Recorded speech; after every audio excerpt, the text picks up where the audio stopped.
කලින්ර junction YouTube channel එකට ඔයාලව සාදරයෙන් පිළිගන්නවා. අද අරගෙන ආවේ කෑම රෙසිපි එකක් නන් නෙමෙයි. හැබැයි කෑමක් තියෙනවා. මේ රාමදාන් මාසෙනේ. මේ කාලේ දැන් ගොඩක් අය නෝම්බි අල්ලනවනේ. එතකොට කටාවල මේ නෝම්බි ඉවර කරන්න අනවුන්ස් කරන විදිය තමයි අද අපි ඔයාලට පෙන්වන්න යන්නේ. මේක ටිකක් විශේෂයි. එහෙනම් ඒක බලන්න අපිත් එක්ක යන් කටාවල තියෙන සූප් වාකිෆ් එකට.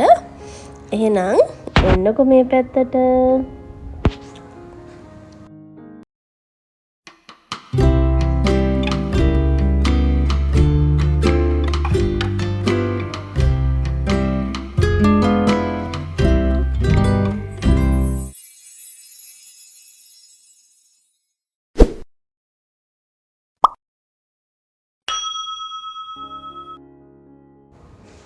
මේ තියෙන්නේ සූක් වාකිෆ් එක.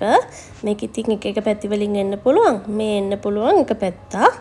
දැන් අපි අංකෝ අර කියපු තැනට අපේ නෝම්බි ඉවර කරන්න අනවුන්ස් කරන තැනට මේ තමයි ඒ තැන.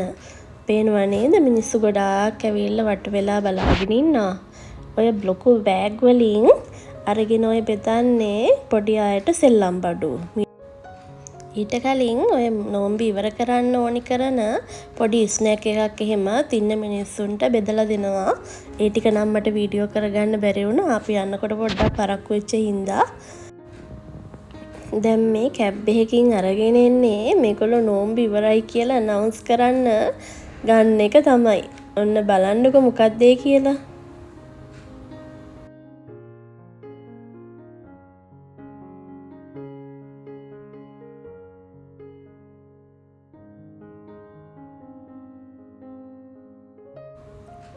දැක්ක නේද මොකක්ද ඒ කියලා? ඔව් ඒක ලොකු කාලතුවක්කුවක්.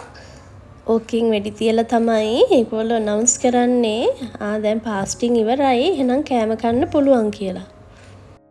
මේ බෑග් වල කිරි එකක්, ජූස් එකක්, වතුර බෝතලයක්, පොඩි මොනා හරි ස්නැක් එකක්, පළතුරු මොනා හරි රටින්දි මේ වගේ දේවල් තමයි තියෙන්නේ. එයාලා මුලින්ම රටින්දි එකක් කාලා කිරි එකක් බීලා තමයි පාස්ටින් ඉවර කරන්නේ.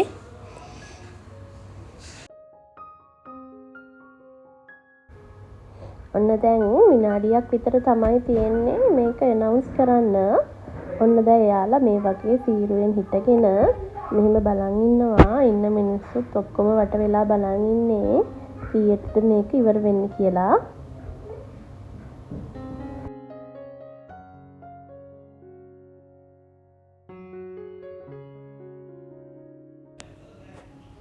ඔන්න තව තප්පර 38ක් වගේ කාලයක් තමයි ඉතුරු වෙලා තියෙන්නේ.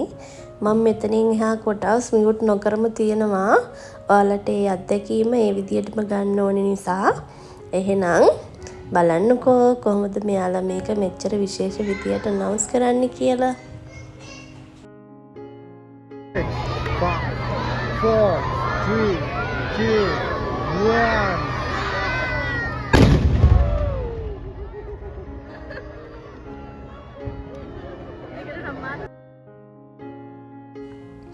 දැක්ක නේද? ඒ වගේ මේ කාලතුවක්කුවෙන් වෙඩිල්ලක් පත්තු කරලා තමයි එයාලා පාස්ටින් ඉවරයි. දැන් ඔයාලට කෑම කන්න පුළුවන් කියලා අනවුන්ස්මන්ට් එක දෙන්නේ. දැන් ඊට පස්සේ මේ වට වෙලා ඉන්න ගොඩාක් මිනිස්සු දැන් පාස්ටින් ඉන්න අයනේ. එයාලා ටක් ගාලා මෙතනින් ගිහිල්ලා එක්ක ඉන්න තැන් වලින්ම බිමින් වාඩි වෙලා හරි නැත්නම් කොහේ හරි අයින් එකට ගිහිල්ලා බිමින් වාඩි වෙලා හරි රටින්දි එකක් කාලා කිරි එකක් බීලා මේ පාස්ටින් ඉවර කරනවා. ඔන්න මේ වෙලාවට නම් මෙහි තියෙන රෙස්ටෝරන්ට් ඔක්කොම ෆුල් වෙනවා.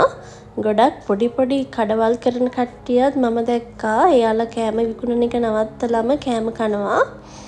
එහෙනම් එන්නකෝ එයාලා කෑම කනකම් අපි යන් මේ සූක් එක මොකද්ද කියලා බලන්න පොඩි රවුමක්. මේ විදියට තමයි සූක් එක ඇතුළේ තියෙන්නේ.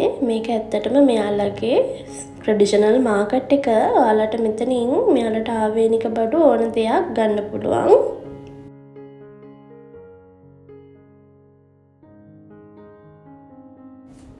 අපි ලංකාවේ පොල්ලකට ගියාම ගන්නවා වගේම මේ වගේ තැනකට ආවම මෙයාලට ආවේනික රත්තරන් බඩු, ඇඳුම් පැළඳුම්, එක එක ආභරණ වර්ග, එතකොට මෙයාලගේ කුළු බඩු වර්ග මෙයාලාගේ වල ලස්සන කරන්න එකතු කරන එක ලෑම්ප් වගේ දේවල් වගේ හැම දෙයක්ම වගේ මෙතනින් ඔයාලට මිලදී ගන්න පුළුවන්.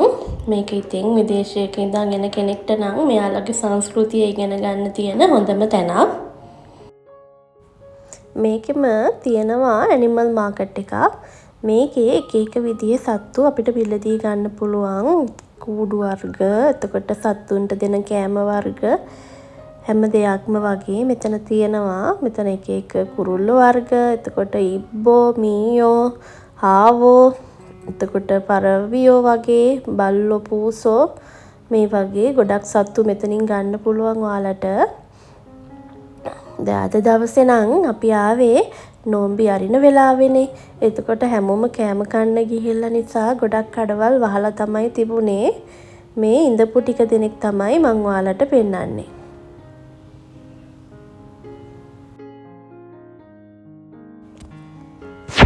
මේ වගේ ටිකක් ලොකු ඒරියා එකක මේ වගේ සත්තු තියාගෙන විකුණන්න තියාගෙන ඉන්නවා. සමහර වෙලාවට නම් අතට දීලා ෆොටෝ එකක් වුණත් ගන්න යාලා දෙනවා ගිරව්වකේ සත්තුන්ව.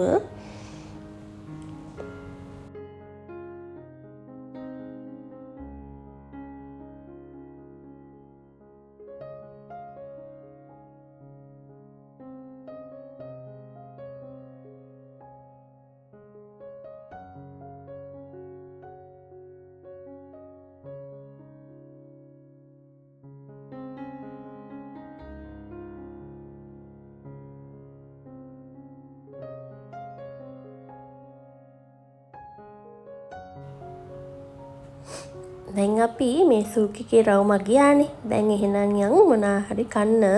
අද අපි යන්නේ මන්දි එකක් කන්න තමයි. මේ මන්දි එක හදන විදිය මම ඔයාලට වීඩියෝ එකකින් ගෙනල්ලා තියෙනවා. ඒක බලපු නැති කට්ටිය ඒකත් බලන්න. ඔයාලට මේ සෝස් දෙකත් එක්කම මේ මන්දි එක මේ විදියටම හදාගන්න විදිය ඒකේ තියෙනවා. එහෙනම් මං හිතනවා අද ඔයාලට ටිකක් විශේෂ වීඩියෝ එකක් වෙන්න ඇති කියලා. එහෙනම් ඔයාලා කැමති නම් මේ වගේ වීඩියෝස් උත් නරඹන්න මට ඔයාලගේ අදහස් කමෙන්ට් එකක් දාන්න. එහෙම වුණොත් මම මේ වගේ වීඩියෝස් උත් තව අරන් එන්නම්. මේ තියෙන්නේ ඒකත් එක්කම හම්බ වෙච්ච සිනමන් ටී එකක්. තව රස කෑමක් කරන් මම එහෙනම් ඊළඟ වීඩියෝ එකෙන් එන්නම්. ගොඩාක් ස්තුතියි මගේ වීඩියෝ එක නරඹුවාට.